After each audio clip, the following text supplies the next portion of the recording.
And let's talk about this agency thing. Black women have free will and agency to do whatever they want.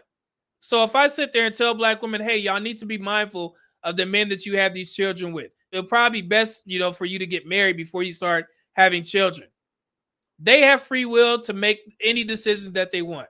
Black women keep running with the narrative that they're the most educated. I know that black women are very intelligent. So every decision that they make in regards to the men that they sleep with, the men that they have children with, that was a conscious decision to do so for the majority of black women. This is excluding SA and all this other type of stuff, which is a small minority of the population of black women who have mothered children. I understand that. So for the overwhelming majority, this is a conscious decision that they have made. It is so much information out there telling our women that, hey, you should get married before you carry. Do they listen? No. How many kids do you have? I know you have a son. I have 5. Uh-oh, let's get to how old are these 5 kids, girl? 20, 17, 13, 7, and 3. All by the same man? Absolutely not. Absolutely not. Absolutely not. What's wrong with having kids by the same man? Absolutely nothing. We just don't. Absolutely nothing. Unfortunately, that just was not what panned out for me and the choices that I made at the time. 5. Girl. Have you ever been married? Sure. I have not. I've been engaged. If you look in the most recent news, it was just announced that Ashanti is pregnant by Nelly. Are they married? No.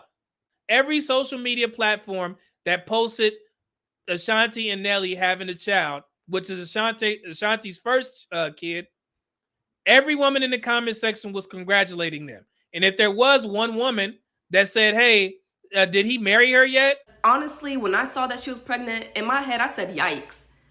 Because already, sis, and why didn't you make him marry you? A lot of black women are too comfortable being the baby moms. Who said that they got to be married? Everybody don't want to be married.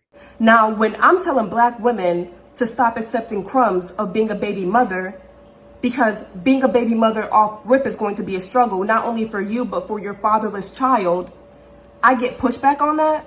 Why am I getting pushback for telling a black woman that it's not a positive to be a baby mother? Are y'all okay? So yes, I'm going to tell black women, stop having children out of wedlock. What are you doing? You're going out bad. You look crazy as hell. Yes, I'm going to say that because we too often will go to a black unwed single mother's baby shower and bring the baby shower meatballs and clap. Meanwhile, the baby father nowhere to be around. But when little Johnny turns 13, picks up a gun and joins a gang, we're like, oh my gosh, what happened? Well, you were just applauding the single motherhood that probably resulted in the gang violence. Now, am I saying that every single mother and every child of a single mother gets into gangs or becomes a negative statistic? No. So when I see something like that and I see a trend of people celebrating and congratulating black single mothers, I'm not going to participate in that trend because it's not going to do anything to help black people. And so when I want my black women's community to stop having kids out of wedlock, I'm the villain?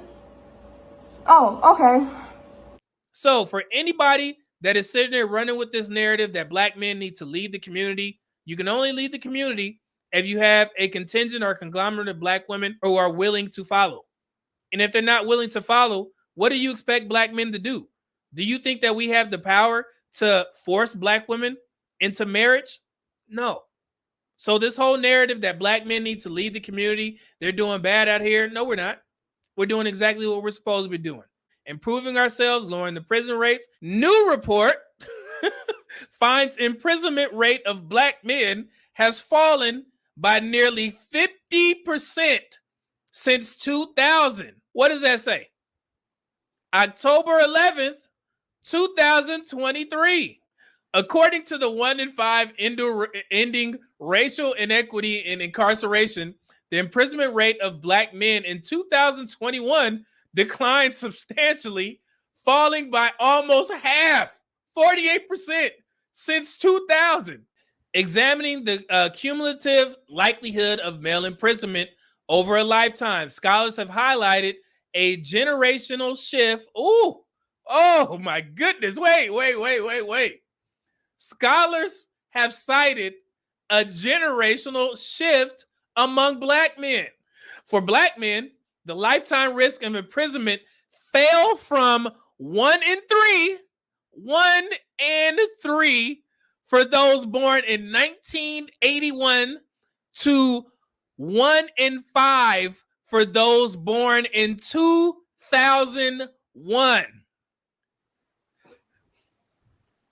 And I got some more information for y'all as well. We own the most businesses, representing the highest growth rate of any female demographic. Black females accounted for 42% of all women who opened a new business during that time. That's actually a good thing. That means that Black women are opening more businesses, but you have to continue to read to get the full picture. And represented 36% of all Black employers. So what does that tell you, guys? Black women-owned businesses are only 36%. So if Black women own 36, 64% still lingering out there. Who do you think owns the majority of Black-owned businesses? So 55% of majority Black or African American-owned businesses are owned by Black men.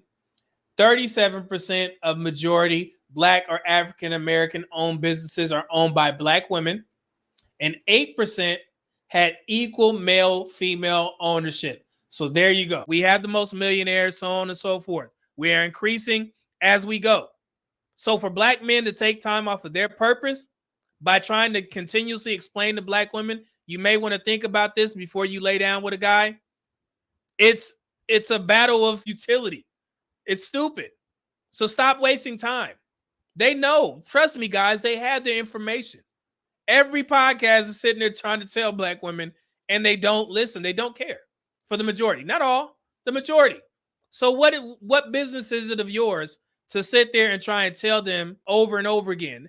They be on social media more than anybody.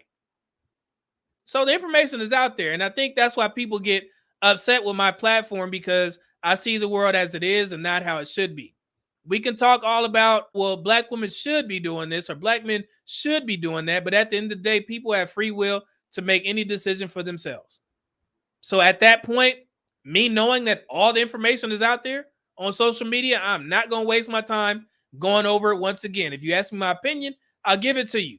But in regards to trying to hold strange women accountable and having kids, and yeah, it's out there. It's nothing you can do at this point, guys. Nothing. This message is for all the pick-me's. Pick-me's are women who try to do everything right just so a man can choose me.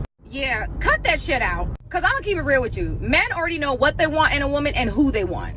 But if you're so nurturing and you're an asset and it's not you, they'll never tell you to stop doing what you're doing because it's beneficial. And I don't want to hear none of that shit like, oh, I'm just a nice person. I'm genuinely like that. Well, bitch, you going to genuinely get played. No, it's just that I'm just naturally like that. Like the shit I do for him is natural. And your natural ass is going to get played. What does a submissive woman do for her man? Everything. What does that mean? You know, like packing his bag, unpacking his bag, just making sure all the things that he wants. And like, I pretty much read his mind. So it's like, if I know you and I study you, like I know how you are in the morning, I know how you are about midday, I know when you're in this mood, what you need. Like before you can ever ask me for something, I'm already on it. I mean, he's spoiled. And you know, when I talk to my girlfriends about it, I was like, oh, how you guys doing? And I'm just like, girl, he's rotten. I'm like, he's spoiled rotten. Like, he's rotten. But I love that. Like, I want him to be that. I think my biggest flex is how I treat my man. And I'm the third one, and this is his sixth child.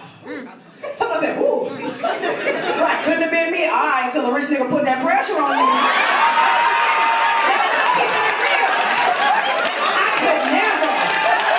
could never be with nobody. Okay. Until $100 million nigga start putting the pressure on you, you don't know what the fuck you'll do. Talking about what you'll never be. Bitch, you ain't never had. Fuck you never be. Oh, you better than me. I